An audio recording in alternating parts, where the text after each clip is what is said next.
하나님의 사랑의 언어 시리즈를 좀 시작을 하려고 합니다. 그간 몇 개월 동안 12권의 소선지서를 우리가 다 마쳤는데요. 오늘부터 앞으로 한 5주에서 6주 정도 하나님의 사랑의 언어 시리즈를 가지고 말씀을 나누려고 합니다. 우리가 서로를 향해 기대하는 사랑의 언어가 있지 않습니까? 예전에도 한번 보여드렸지만 기독교 심리학자 게리 체프먼은 봉사, 인정하는 말, 함께하는 시간, 선물, 스킨십으로 이 5가지 사랑의 언어를 이렇게 요약을 했었습니다. 그래서 사람마다 보시면 상대에게 사랑을 주거나 또 사랑을 받고 싶어하는 언어가 있듯이 하나님도 우리를 향해 베푸시는 사랑의 언어가 있거든요. 그래서 앞으로 몇 주간은 하나님께서 우리를 사랑해서 어떤 언어로 은혜를 베푸셨는지 좀 아는 시간을 제가 갖기를 원합니다. 이번 시리즈 말씀은 교회를 출석하는 분들 중에서 제가 세 부류를 위해서 준비를 했습니다. 첫 번째는 예수님을 믿지 않는 분들 또는 예수님이 믿어지지 않는 분들을 위해서 준비했습니다. 그리고 두 번째는 기존의 교회를 오래 다녔지만 하나님과 인격적인 관계가 되지 않은 분들을 위해서 준비했습니다. 이 두 번째가 무슨 말인지 잘 모르겠는 분들은 다음에 5가지를 제가 말씀드릴 테니까 이 5가지 중에 하나라도 해당되시면 두 번째에 해당이 되는 겁니다.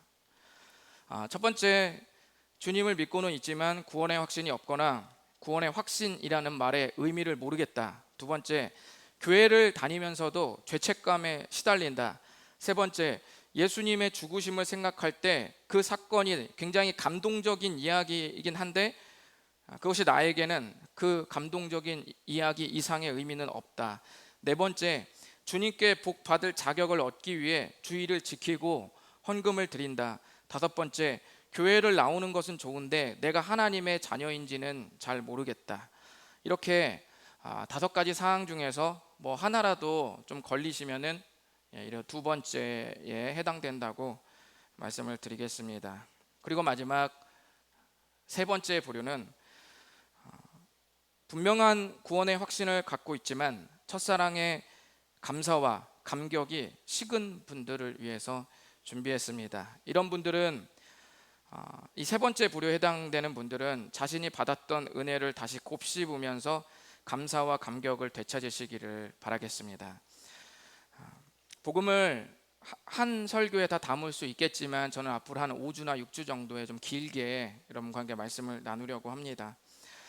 제가 어렸을 때는 각 가정에서 쓰레기를 버릴 때 아무것도 분류하지 않았습니다. 적어도 저나 저보다 연배가 더 있으신 분들은 아마 아실 겁니다. 그냥 아무 봉지에나 이것저것 다 때려 담아가지고 그냥 버렸습니다. 거기에는 뭐 음식물도 들어있고 재활용 아닌 거 뭐 상관없이 그냥 다 때려서 쓰레기통에 그냥 다 넣었습니다. 그 당시는 환경에 대한 문제가 그렇게 이슈가 된 적이 별로 없었습니다. 그러다가 쓰레기 매립지에 대한 문제가 생기게 되고 그것이 우리나라의 문제가 되면서 또 환경이 오염되고 그런 일들이 서서히 좀 중요시 여기게 되면서 이제 나라에서 쓰레기의 양을 줄이고 재활용을 분류하기 위해서 1995년에 처음으로 지금의 우리가 이렇게 담고 있는 쓰레기 종량제 봉투 제도가 생겨났습니다. 그때로부터 지금까지 거의 30여 년이 되어가는 지금 모든 가정에서 쓰레기를 분류해서 봉투에 담아 배출하는 것은 이제는 문화가 됐습니다. 이제는 그냥 막 버리는 사람은 없어요. 거의 대부분은 봉투에 담아서 버립니다. 오래전에는 환경에 대한 문제가 나의 문제 그리고 우리의 문제가 아니었지만 이제는 우리 자신과 직결된 문제가 되었습니다.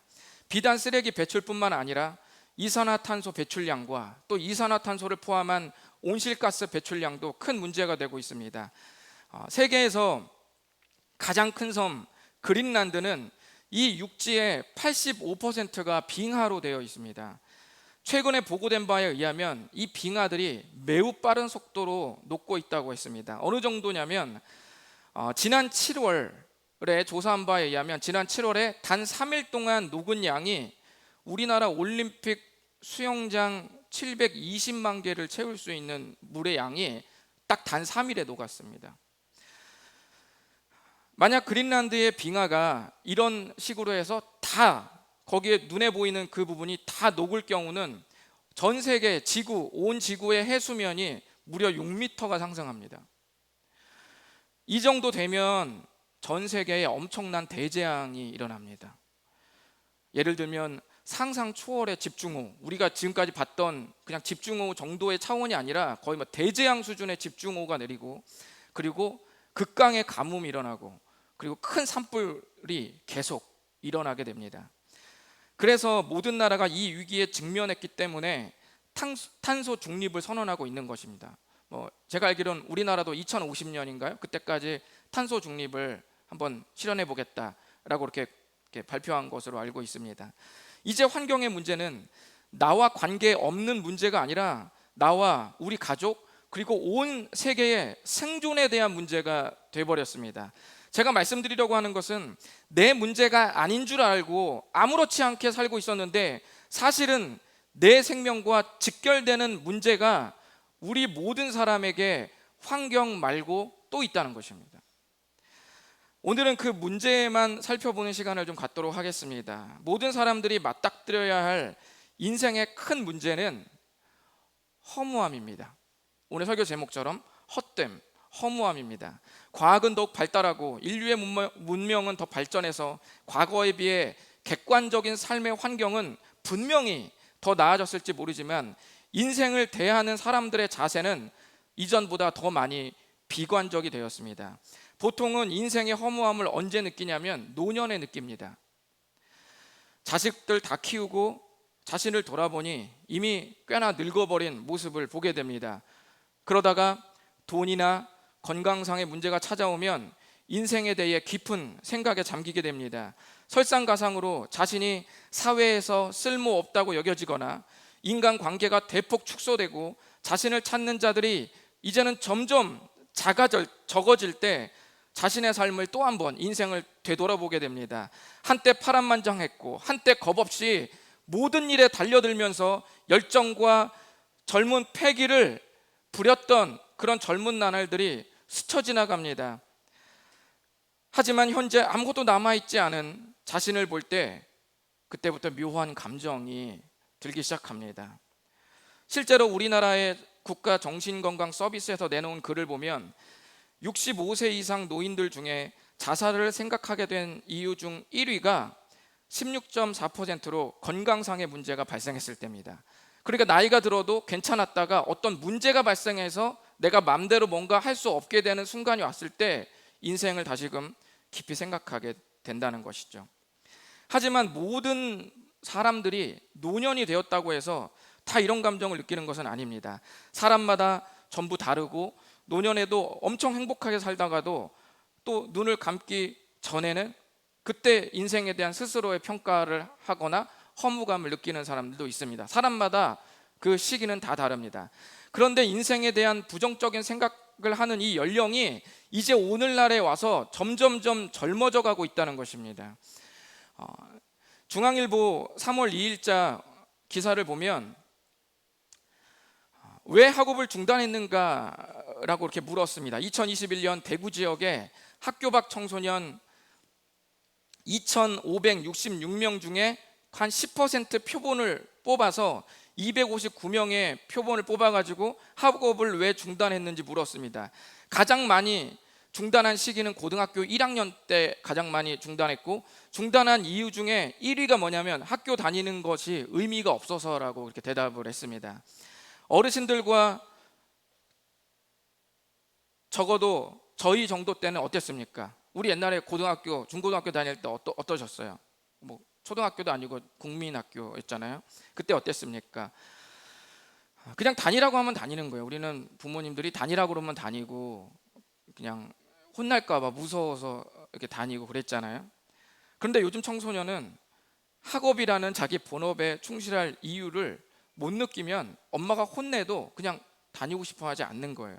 옛날에는 내가 진정한 학교를 다녀야 할 의미를, 그런 이유가 없어도 부모님의 명령과 사회의 풍토가 안 다니면 좀 진짜 이상한 놈처럼 쳐다보는 그 사회의 풍토가 그나마 내가 학교를 계속 다녀야 할 이유를 못 느끼더라도 그런 것들이 하다못해 이유가 돼서 다니게 되는 그런 삶을 살고 있지만, 요즘은 주위의 말과 환경도 더 이상 학교를 계속 다녀야 할 이유가 되지 못하고 있습니다.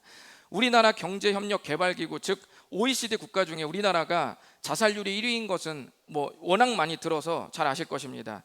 우리나라 부모 중에 자식을 잃게 되는 경우 중에 1위가 자살입니다. 10대 사망의 41%가 자살이고, 20대 사망의 54%가 자살이고, 30대 사망의 39%가 자살입니다. 그러니까 어떤 부모에게 자녀가 먼저 장례를 치르게 됐을 때 그 장례식의 절반은 자살로 인해서 장례를 치르고 있는 셈이 되는 겁니다. 아무리 생각해도 충격적인 숫자가 아닐 수 없습니다.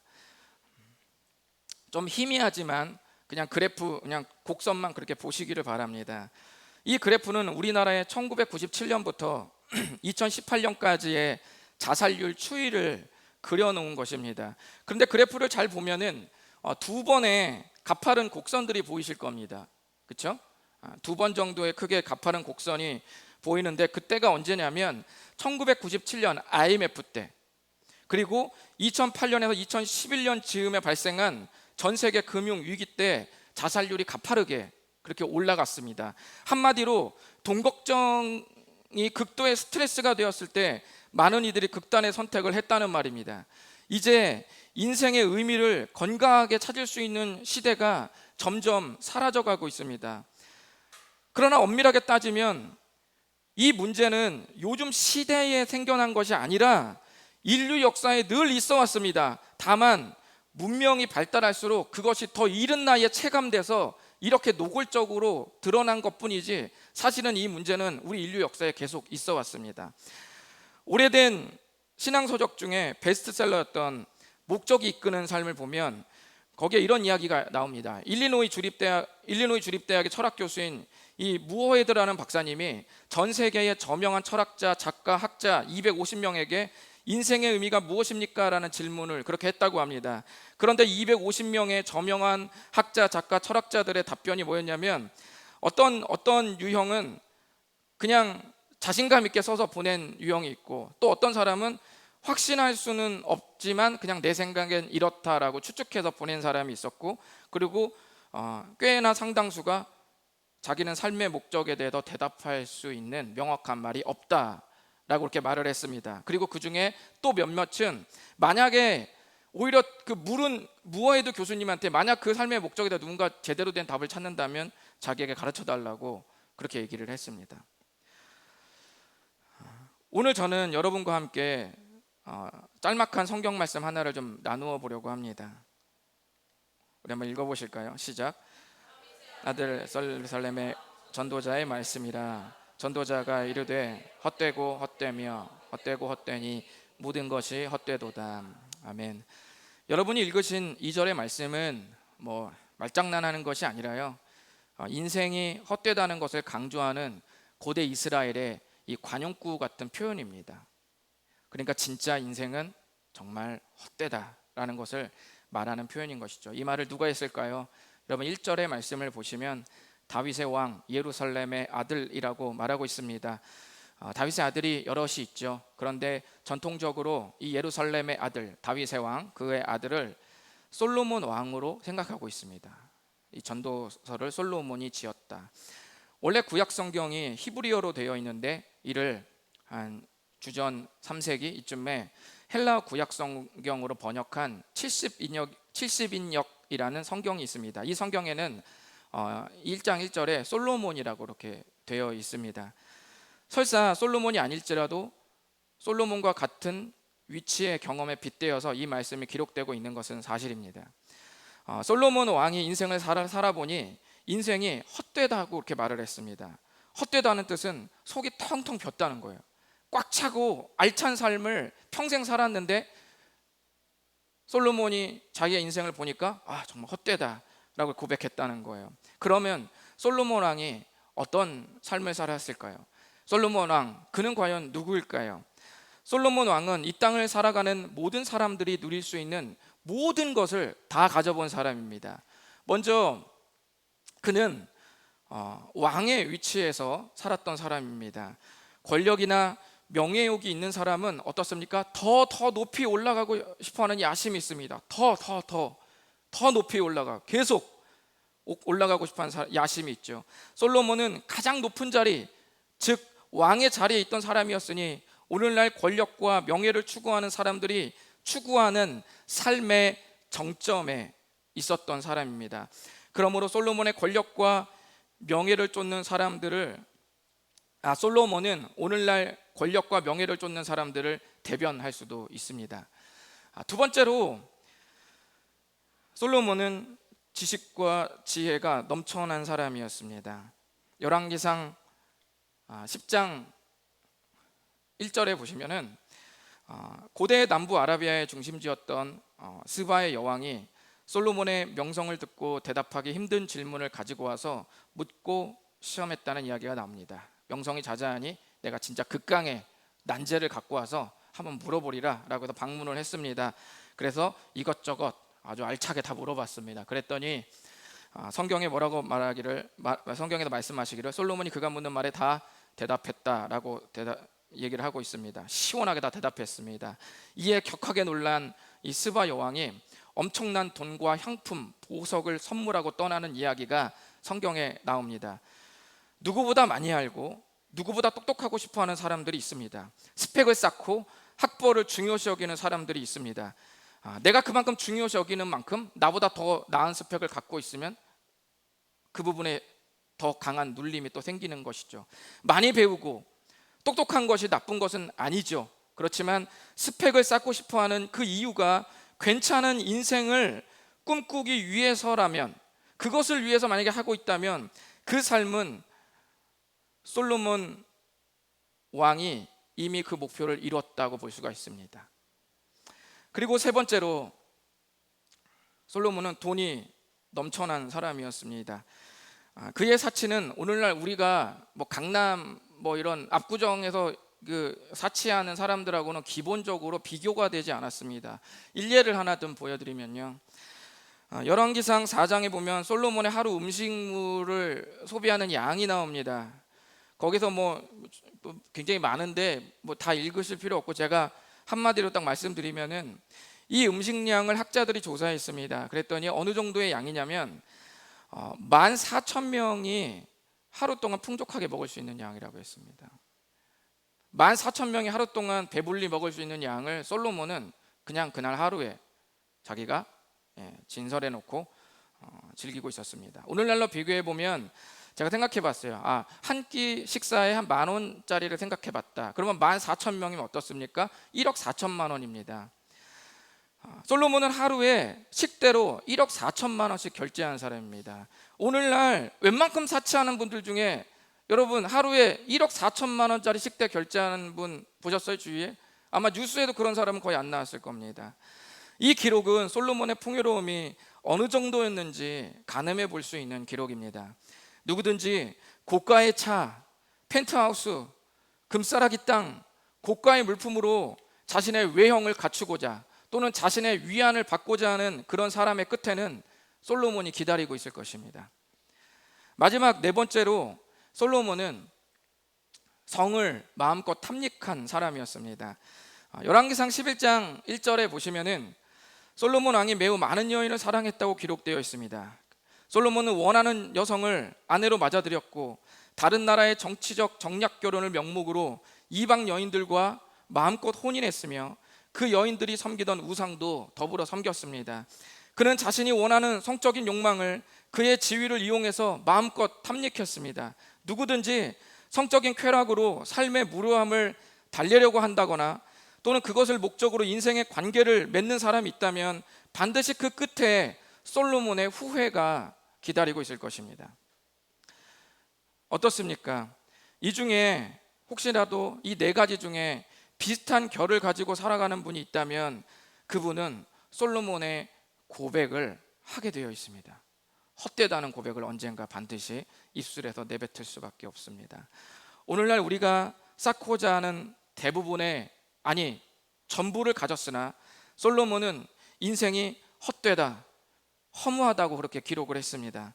전도서의 말씀이 크게 두 축입니다.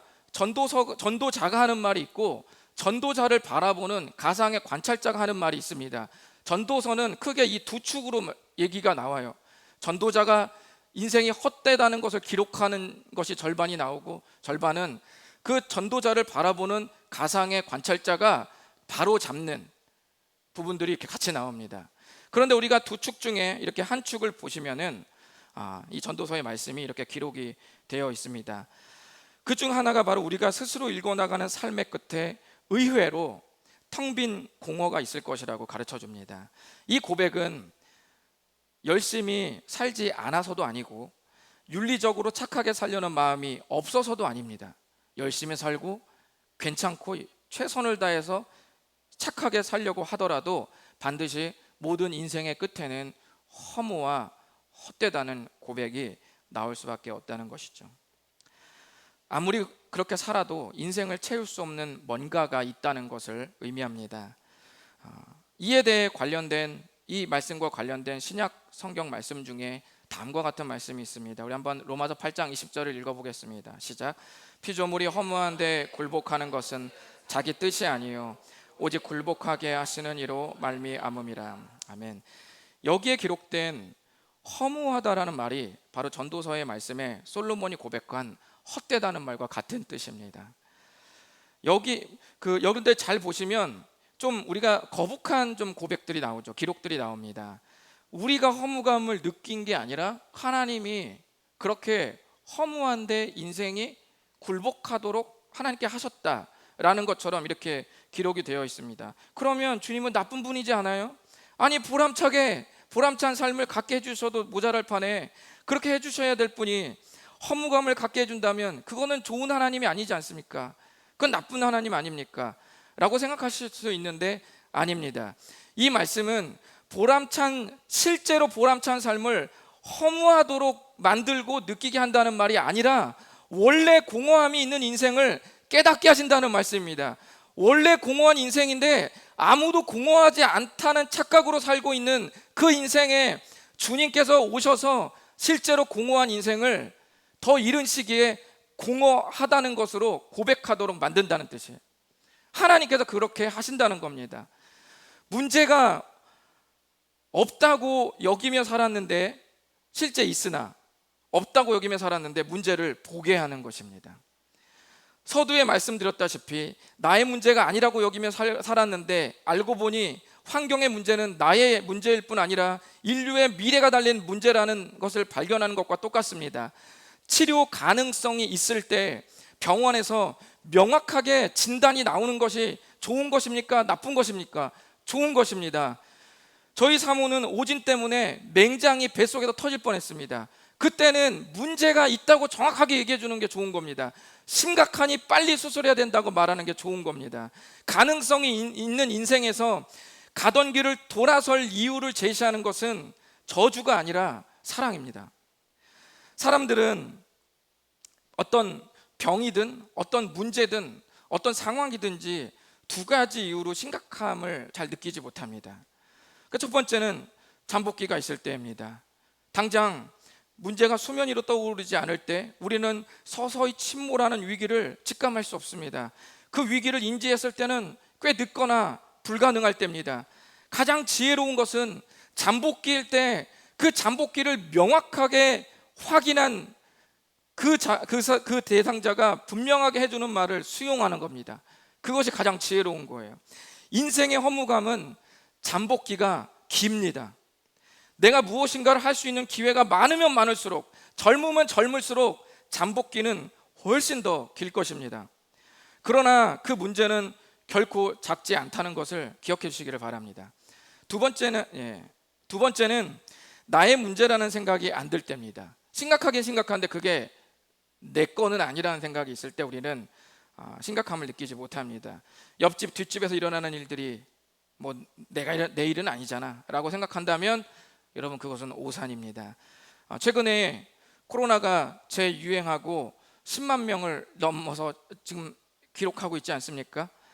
근데 1차 때 걸리지 않았던 분들 중에 많은 분들이 기고만장해서 뭐 너희들 걸릴 때 말이야 나는 슈퍼 면역 항체가 있어가지고 나는 절대 안 걸렸어 이렇게 하면서 아주 그 교만한 그 음성으로 사람들한테 걸렸던 사람들한테 핀잔을 주고 했는데 그 사람들이 지금 다 걸리고 있습니다. 남의 문제가 아닙니다. 큰 병이 찾아올 때, 큰 교통사고를 당할 때 많은 사람들은 그럽니다. 소문으로만 들었지 그것이 내 아픔이 될 줄은 몰랐다는 말을 많이 합니다. 여러분, 아닙니다. 우리는 어떻게 보면 친밀한 사람끼리의 어떤 고민은 공감을 나름 잘하면서도 일어나지 않은 주위의 어떤 문제들에 대해서는, 심각하나 아직 일어나지 않은 어떤 문제들에 대해서는 나의 문제로 잘 공감을 못합니다. 그러나 언젠가는 모든 인류에게 그 자신의 문제로 반드시 찾아갈 것입니다. 오늘은 여러분에게 하나님의 사랑의 언어 시리즈 첫 번째로 인생의 헛됨을 깨닫게 하시는 하나님에 대해서 좀 나누었습니다. 앞으로 이 말씀은 여기서 끝나지 않고 5주에서 6주 동안 계속됩니다. 정말 이 문제를 해결하고 싶은 분들은 그 주간, 이 계속되는 주간에 더 깊이 경청하시기를 바랍니다. 아프리카에 가면 말라리아 진단 키트와 약이 없어서 사람이 죽는다고 합니다. 그냥 치료받으면 얼마든지 살 수 있는 그 사람들인데 현재 진단 키트와 약이 없어서 그냥 죽을 수밖에 없는 사람들을 제가 선교사님을 통해서 아주 많이 들어봤습니다. 우리가 잠시 생각해 볼 것이 있습니다. 우리가 현지인들의 죽음을 이렇게 말할 수 있겠죠. 말라리아에 걸려서 죽었다고도 말할 수 있습니다. 하지만 두 번째로도 말할 수 있죠. 검사 키트와 진단 키트와 약이 없어서 죽었다고도 우리는 말할 수 있습니다. 둘 중 어느 곳으로도 말할 수 있습니다. 이 둘 중 어느 곳으로도 말할 수 있다면 우리는 거기서 뭘 발견할 수 있습니까? 두 번째, 우리는 살 수 있는 가능성이 아직 남아있다는 말도 되는 겁니다. 하나님께서 우리들에게 이 허물을 해결할 수 있는 진단 키트와 약을 가지고 오십니다. 하나님은 여러분들을 사랑하십니다. 기도하겠습니다. 이 시간 눈을 감고 주님께 기도하겠습니다. 우리가 그동안 마음속에 추구했던 그런 삶들이 그 삶 중에서 솔로몬이 다 누리고 가졌고 살아왔던 그 네 가지 중에 혹시나 비슷한 결을 가지고 있는 것들이 있다면 그 인생의 끝은 솔로몬이 이미 도달했고 우리들에게 고백해 왔습니다. 모든 것이 헛되다. 하나님께서 모든 인생이 이 헛됨을 알아야 됨에도 불구하고 세상이 지금 누리고 있는 우리의 이 시간들과 기회가 이 심각한 현실을 체감하지 못하도록 만들 때 우리 주님께서 우리를 사랑하시기 때문에 우리를 이 허무함에 굴복하도록, 이것들을 체감하고 느끼도록 우리 주님께서 만들어 주셨습니다. 그것은 주님께서 단순히 경고하고 위협하고 저주하려는 것이 아니라 주님께서 이것을 가르쳐 주신 이유는 이제 치료하시기 위해서입니다. 그렇기 위해서 주님이 가르쳐 주시는 것이고, 그리고 주님은 이제 진정한 치료제와 해결책으로 우리들에게 그 의미를 보여줄 것입니다. 이 시간에 마음을 모아서 혹시나 솔로몬의 네 가지 그런 종류의 삶들 중에 비슷한 것들이 있다면, 추구하는 것들이 있다면 주님 이런 것들 추구하지 않게 하옵소서. 솔로몬이 이미 갔다 온 그 인생 나는 가지 않도록 도와주시옵소서. 주님 곁에 있고 주님을 뜨겁게 열망하는 인생 살 수 있도록 도와주시옵소서. 다 같이 저 앞에 기도하겠습니다.